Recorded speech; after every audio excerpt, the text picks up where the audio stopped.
Panskura super speciality হসপিটালে রয়েছি এবং আমার সঙ্গে রয়েছে হাসপাতালের বর্তমানে মেডিকেল সুপার কৌশিক ঢাল। তার সঙ্গে কথা বলবো।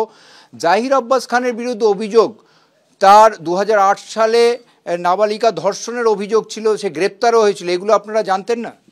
না, আমি তো এই রিসেন্ট শুনলাম এই ঘটনার পরে উনি নাকি 2008 সালে নাকি একবার ধর্ষণকাণ্ডে অ্যারেস্ট হয়েছিলেন এবং জেলও নাকি খেটেছিলেন, আজ এই শুনলাম।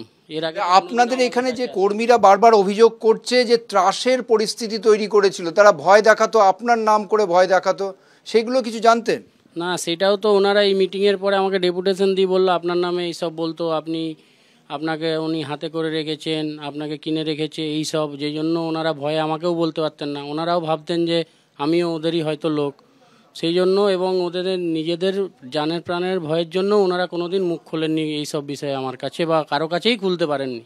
এই মুহূর্তে আমরা যে মেডিকেল সুপারের ঘরের সামনে রয়েছি, 3টে আলমারি রয়েছে এবং আমরা দেখতে পাচ্ছি একটা আলমারি একটু আগে আমরা দেখলাম ভাঙা হয়েছে।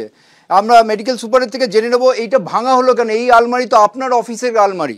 এই আলমারি ওনাদের রিলায়েবলকে ডকুমেন্টস, খাতাপত্র, রোস্টার এইসব রাখার জন্য দেওয়া ছিল ফেসিলিটি ম্যানেজমেন্টকে, রিলায়েবলের স্টাফকে, এবং তার মেনটেন করছেন রিলায়েবলের স্টাফরাই। ওদের রোস্টার, ওদের যা ডকুমেন্টস, যা জিনিসপত্র রাখবে, কিছু আলমারি, বডি রুম ফ্রেশনার, এইসব ওদের রাখার জন্য এই আলমারি দেওয়া হয়েছিল এবং তার চাবি তাদের ফেসিলিটি ম্যানেজার কোম্পানি তাদের কাছেই দেওয়া ছিল।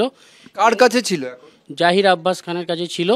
সেই চাবি উনি অপারেট করছেন এবং রোস্টার যা কোম্পানির রিলেটেড উনি করতেন এবং ওনার কাছে চাবি ছিল। এখন চাবি আমাদের যারা বর্তমান স্টাফ আছে বা কোম্পানিতে এখনও নতুন ফেসিলিটি ম্যানেজার যায়নি, তাদের কাছে পাওয়া যায়নি।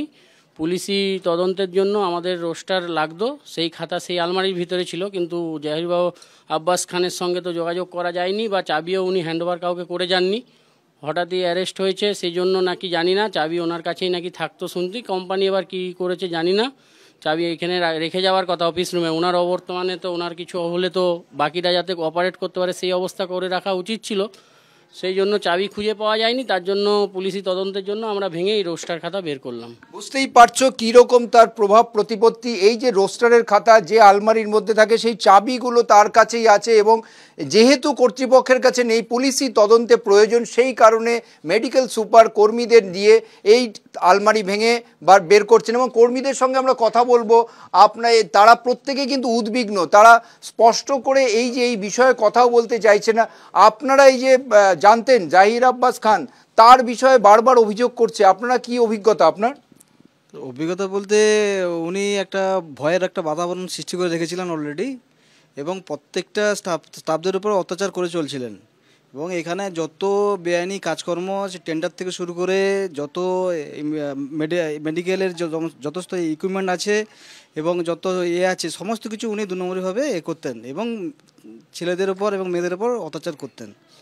তো আজকে এগুলো জানতে পারছেন আপনারা, 2 দিন আগে জানতে পারছেন বা প্রকাশ্যে এসছে, আপনারা কেন সরব হননি?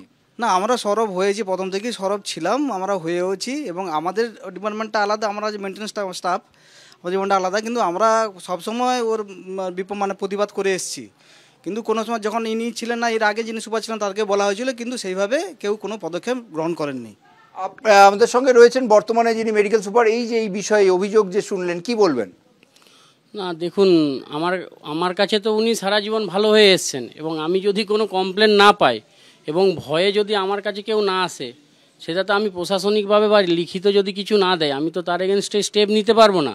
ভার্বালি আমার কাছে যতবার বলা হয়েছে আমি ততবারই কোম্পানিকে ইনফর্ম করেছি এবং জানিয়েছি যে ওনার এই সমস্যা, এই করুন। কোম্পানি এসে মিটিয়েও গেছেন, কিন্তু আমার কাছে কখনো জানানো হয়নি। আগের সুপারের সঙ্গে এখন শুনছি যা বিভিন্ন অভিযোগও করা হয়েছিল এবং বিভিন্ন জানানোও হয়েছিল। সেই সময় উনি কি করেছিলেন আমি ঠিক জানি না, আমি তো 23-এর পরে এসেছি, শেষের দিকে। অর্থাৎ বুঝতেই পারছো যে সুপারের নাম করে সবাইকে ভয় দেখানো, নিজে ভয় দেখানো, স্থানীয় বলে ভয় দেখানো এবং নানান বিষয় করে গেছে।